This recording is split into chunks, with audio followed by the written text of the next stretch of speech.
আসসালামু আলাইকুম। প্রিয় শিক্ষার্থী বন্ধুগণ, কেমন আছো তোমরা? নিশ্চয়ই ভালো আছো। আমি ভালো আছি আলহামদুলিল্লাহ।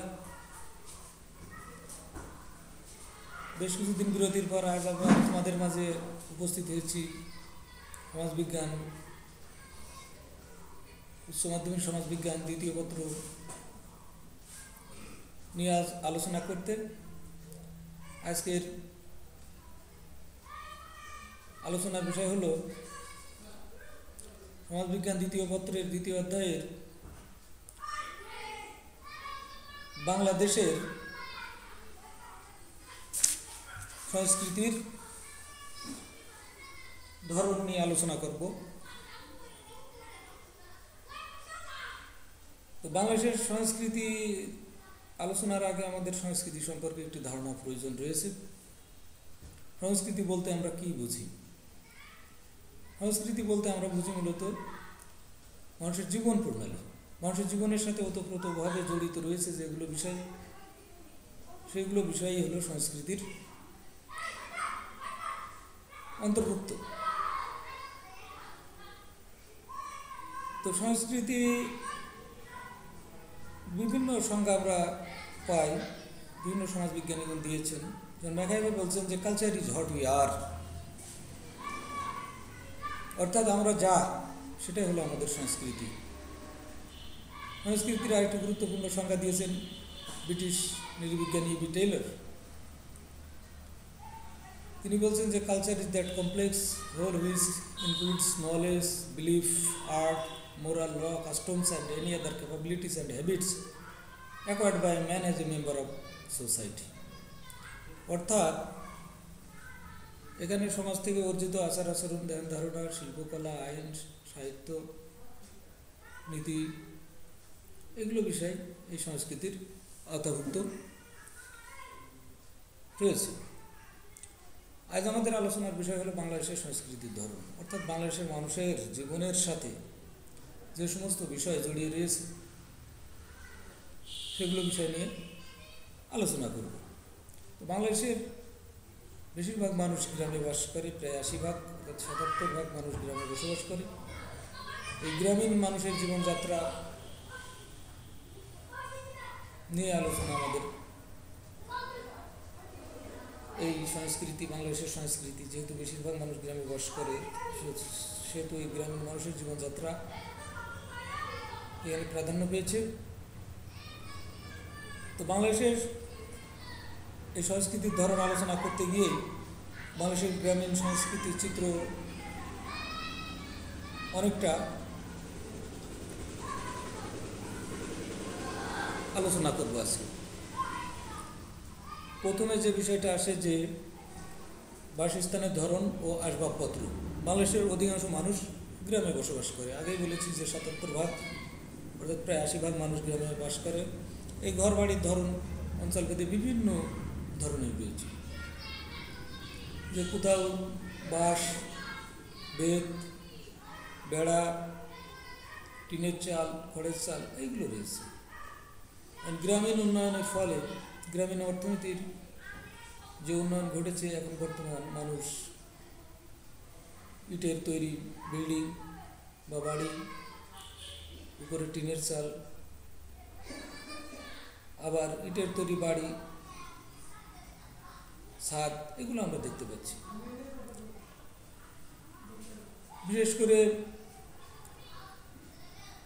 বাংলাদেশের গ্রামীণ উন্নয়নের ক্ষেত্রে যে আমাদের বাংলাদেশের অনেক মানুষ দেশের বাইরে থাকে, বিদেশ থেকে যে রেমিটেন্স আসে এটা থেকেই, তো বিদেশ থেকে যে আয় অর্থ উপার্জন করে সেই টাকা দিয়ে তারা তাদের জীবনযাত্রার মান উন্নয়ন ঘটিয়েছে।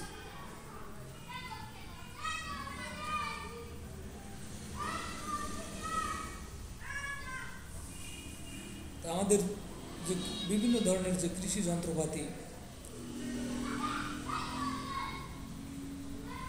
ব্যবহার করে আমাদের কৃষকরা, একসময় কাঠের লাঙ্গল, মই, এগুলো দিয়ে চাষবাস করত। বর্তমান প্রযুক্তির উন্নয়নের ফলে বাংলাদেশের কৃষিক্ষেত্রেও সেই উন্নয়নের ছোঁয়াটা এসে গেছে। এখানে চাষবাসের ক্ষেত্রে power tiller, tractor, drum seeder, spray machine এগুলো তাদের উৎপাদন কাজে মানুষ ব্যবহার করে। তাছাড়া এখানে কোদাল, নিড়ানি, কাস্তে এগুলো কৃষিক্ষেত্রে বাংলাদেশের মানুষ ব্যবহার করে। আসবাবপত্রের ক্ষেত্রে আমরা যেগুলো দেখি যে চেয়ার, টেবিল, চৌকি, পিঁড়ি এগুলো গ্রামীণ মানুষের জীবনে আমরা দেখতে পাই। বর্তমানে যে ধনী পরিবারগুলো আছে তারা যে খাট, আলমারি, ড্রেসিং টেবিল থেকে শুরু করে শৌখিন আসবাবপত্র গ্রামের মানুষ ব্যবহার করছে।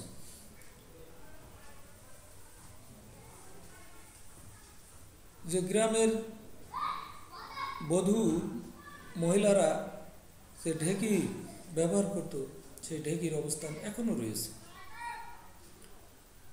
এগুলো দিয়ে তারা তাদের বিভিন্ন ধরনের চাউল তৈরি, চাউলের গুঁড়া তৈরি, ডালের বড়ি তৈরির ক্ষেত্রে এগুলো গ্রামীণ মহিলারা এখনও ব্যবহার করে। গ্রামে এখন আমরা দেখছি রাইস মিল, যে পাওয়ার পাম্প মেশিন এগুলো উৎপাদন কাজে কৃষকরা ব্যবহার করছে। খাদ্য, দ্বিতীয় পর্যায়ে আমরা এসে এখানে দেখছি যে খাদ্যের ব্যাপারটা, যে একসময় ছিল মাছে ভাতে বাঙালি, প্রচুর মাছ, হাওর বাউর, বিল, খাল এগুলো ছিল।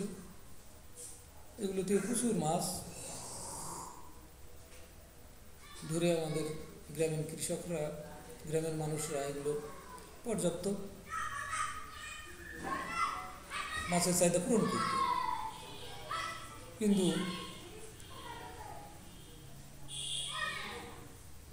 বর্তমানে সেই মাছের উৎপাদনটা অনেকটা বিল, খাল, হাওর এগুলোতে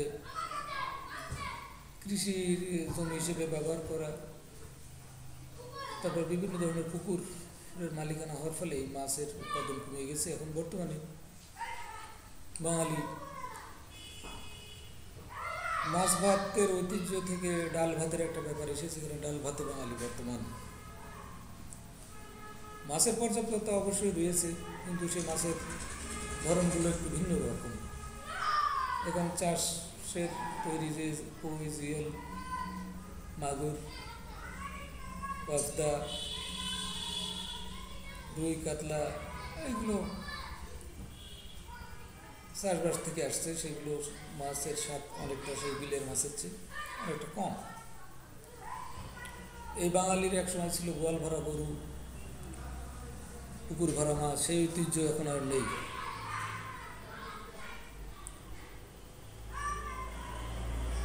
এখানে পিঠা পায়েস বাঙালির প্রধান প্রিয় খাবার। অঞ্চলভেদে পিঠার আকার, নাম বিভিন্ন ধরনের। তবে শীত মৌসুমে এই বাঙালির পিঠা, খেজুরের রসের পিঠা, ভাপা পিঠা, পাটিসাপটা পিঠা এগুলো তৈরি করে। নবান্ন উৎসব পালন করে এবং যে ফসল ওঠে সেই ফসল দিয়ে, ফসল থেকে যে চাউলের গুঁড়া থেকে এই পিঠাগুলো তৈরি হয় এবং এগুলো বাঙালি মজা করে খায়। পোশাক পরিচ্ছদ, বাংলাদেশের জলবায়ু প্রধানত নাতিশীতোষ্ণ অঞ্চল, তাই বাংলাদেশের প্রধান পোশাক হচ্ছে পুরুষের লুঙ্গি, গামছা, গেঞ্জি। অবস্থাপন্ন লোকেরা শার্ট, পাঞ্জাবি পরে থাকে, মহিলার শাড়ি, ব্লাউজ, পেটিকোট, মেয়েরা সালোয়ার কামিজ, ওড়না পরে, মহিলার সোনা রূপার গহনা পরে। গ্রামের মানুষ জুতা সচরাচর ব্যবহার না করলে রাতে ঘুমাবার পূর্বে জুতা ব্যবহার করে। আবার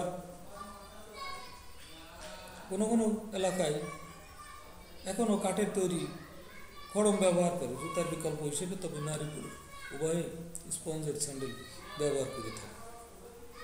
তো গ্রামীণ জীবনের ক্ষেত্রে যে শৌখিনতা এসেছে, এখন বেশিরভাগ মানুষ তারা ভালো কাপড় চোপড় জামা জুতা এগুলো ব্যবহার করে। সাজসজ্জা। বিশ্বায়নের কারণে যোগাযোগ ব্যবস্থার আমূল পরিবর্তন হয়েছে, ফলে বাঙালি রূপচর্চার ধরন পাল্টে গেছে। ধনী পরিবারগুলো আগে থেকেই দেশি বিদেশি প্রসাধনী ব্যবহার করে। মধ্যবিত্ত নিম্নবিত্ত পরিবারেও সদস্যরা বিদেশে কাজ করতে গিয়ে পরিবারের সদস্যদের জন্য পাঠাচ্ছে বিদেশি প্রসাধনী। এছাড়া যারা ব্যবসা করে, বিদেশি কোম্পানিগুলো তাদের পণ্য এদেশে বিক্রির জন্য পাঠাচ্ছে। কিছু মানুষ আবার টেলিভিশনের বিভিন্ন রং সমের ছবি দেখে সেটা লুফে নেওয়ার চেষ্টা করছে। মেয়েরা সুন্দরের পূজারী, তাই সবসময় নিজেদের পরিপাটি রাখতে ভালোবাসে, সেজে গুজে থাকাটা তাদের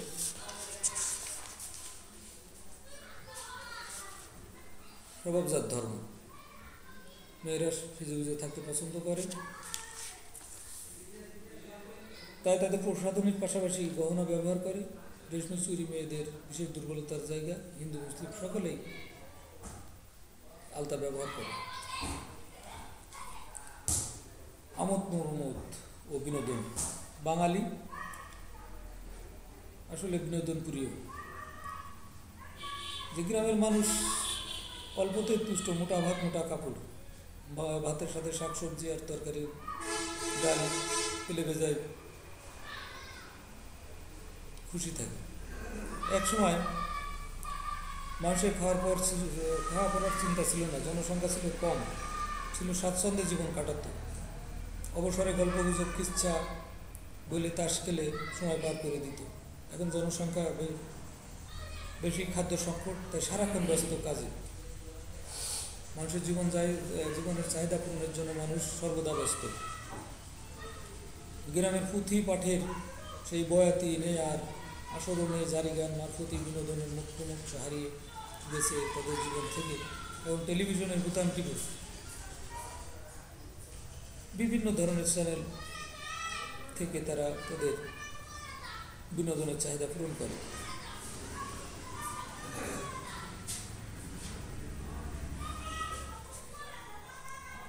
বিয়ের আগে আসরে বরকনে নিয়ে কত না গান হতো, পাশা খেলা হতো। এখন সে দখল করেছে হিন্দি ছবির ছোটুল গান। বিনোদনের যাত্রাপালা, হাডুডু, কাবাডি, সাঁতার, নৌকাবাইজ, পয়লা বৈশাখের মেলা, পুতুল নাচ, নাগরদোলা, ছোটদের তালপাতার বাঁশি, এসব নিয়ে এখন মানুষ নির্মল আনন্দ আর অখণ্ড অবসর কাটিয়ে দেয়। এগুলো নিয়ে মানুষ এখনও তাদের অবসর জীবন কাটায়। ভাষা, বাংলাদেশের মানুষের বাংলা প্রধান ভাষা, বাংলা ভাষা। তারপরে আমাদের দেশে অঞ্চলভেদে এই ভাষা পরিবর্তন রয়েছে। বরিশাল, চট্টগ্রাম, নোয়াখালী, সিলেট, কুষ্টিয়া, ময়মনসিংহ, রংপুর প্রত্যেক এলাকার নিজস্ব ভাষা রয়েছে। আর এই জন্যই বলা হয় এক দেশের গালি আর এক দেশের গুলি। নৃগোষ্ঠীর রয়েছে নিজস্ব ভাষা। ভাষার কারণে মানুষের মধ্যে ভিন্নতা পরিলক্ষিত হয়। ধর্ম। বাংলাদেশের জনসংখ্যা 16 কোটির উপরে, তার মধ্যে শতকরা 80% ইসলাম ধর্মাবলম্বী।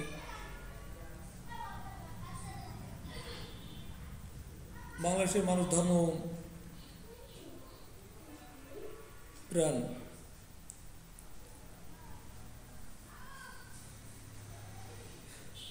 কম বেশি মিলিয়ে তাদের 50টি ধর্মের বসবাস, 50টি ধর্মের মানুষ এখানে বসবাস করে। গভীর জঙ্গলেও পাহাড়ি অঞ্চলে মানুষ বসবাস করে। যে উপজাতি সমাজ বা এথনিক কমিউনিটি, তাদের ধর্ম ভিন্নতা রয়েছে। তারপরে যে যার ধর্ম মতে উপাসনালয়ে যায়। ধর্মীয় সহনশীলতা এদেশের সংস্কৃতির বড় ঐতিহ্য। শিক্ষা জাতি গঠনের মূল চালিকা শক্তি। শিক্ষা মানুষের জীবনকে গুরুত্বপূর্ণ করে তোলে, মানুষকে বিনয়, নম্র, ভদ্র করে তোলে শিক্ষায়। জীবন বাঁচাতে, জীবন সাজাতে শিক্ষার ভূমিকা অপরিসীম। শিক্ষা মানুষের জ্ঞানের দ্বার খুলে দেয়। বর্তমান বাংলাদেশে 33 রকমের শিক্ষা ব্যবস্থা চালু রয়েছে। ধর্মীয় শিক্ষার জন্য আলাদা প্রতিষ্ঠান রয়েছে। বাংলার পাশাপাশি ইংরেজি শিক্ষার সুযোগ রয়েছে। শিক্ষা মানুষের জীবনকে পরিপূর্ণ বিকাশে সহায়তা করে। বিবাহ বাংলাদেশের মূলত একক পরিবার। গ্রামে যৌথ পরিবার থাকলেও দিনে দিনে তা বিলীন হয়ে যাচ্ছে। কোনো কোনো অঞ্চলে গ্রামে এখনও একাধিক স্ত্রী গ্রহণ করার প্রবণতা রয়েছে। আবার নৃগোষ্ঠীর মধ্যে মাতৃতান্ত্রিক পরিবার বিদ্যমান আছে। তবে সত্যিকার সুখ এখনও ওই যৌথ পরিবারের মধ্যে, যেখানে বাবা মা ভাই বোন দাদা দাদি চাচা চাচি তাদের ছেলে মেয়ে নিয়ে একত্রে বসবাস করে। তো বাংলাদেশের পরিবার এখন যৌথ পরিবার ভেঙে একক পরিবারে পরিণত হয়েছে। যে ওই যৌথ পরিবারে সুযোগ সুবিধা একক পরিবারে অতটা মানুষ পায় না। চিকিৎসা বাংলাদেশের চিকিৎসা ব্যবস্থা বাঙালি সংস্কৃতির সাথে মিলেমিশে আছে। এখনও গ্রামে কবিরাজ, উজা, ফকির, দরবেশ নামের সাথে নিজস্ব পদ্ধতিতে মানুষকে চিকিৎসা সেবা দিয়ে যাচ্ছে। প্রাতিষ্ঠানিক চিকিৎসার মধ্যে সরকারি হাসপাতাল রয়েছে। এর বাইরে হোমিও চিকিৎসা, আয়ুর্বেদিক, ইউনানি চিকিৎসা, এগুলো চিকিৎসার ক্ষেত্রে অবদান রেখে চলেছে। গ্রামাঞ্চলে স্বাস্থ্যসেবা প্রদানের জন্য সরকারি বেসরকারি হাসপাতাল রয়েছে। পাশাপাশি বেসরকারি সংস্থা এনজিওরাও মানুষের চিকিৎসা সেবা দিচ্ছে। কুসংস্কার ও অজ্ঞতার কারণে মানুষ ঝাড়ফুঁক দেওয়া কিংবা বেঁধে দিয়ে শরীর কেটে সিঙ্গা লাগানো এবং অপচিকিৎসার দ্বারস্থ হতে দেখা যায়। চিকিৎসার ক্ষেত্রে অভূত সাফল্য অর্জিত হওয়ার পর আমাদের সমাজে শিশু ও মাতৃমৃত্যুর হার অনেক কমে গেছে।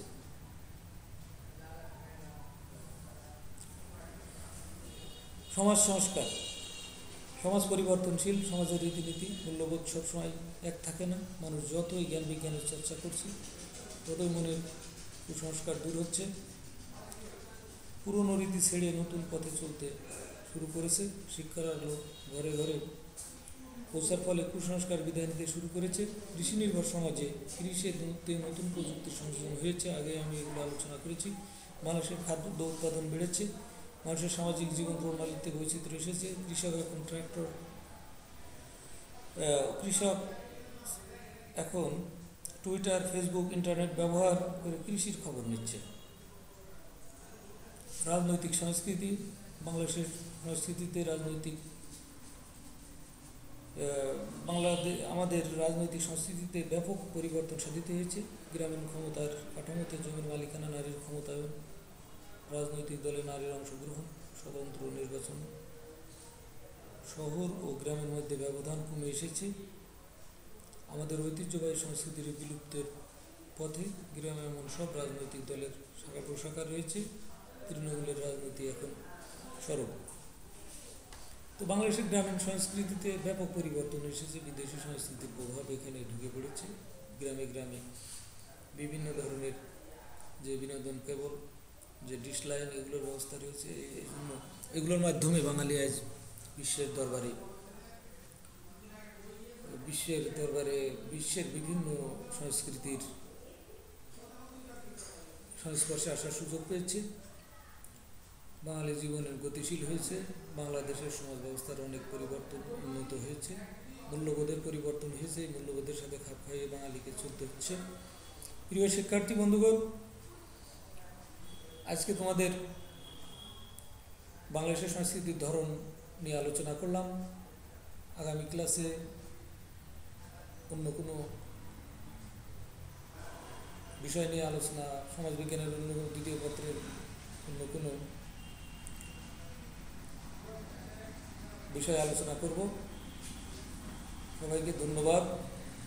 এই করোনা কালে নিজেদেরকে সুস্থ রাখো, সাবধানে থাকো।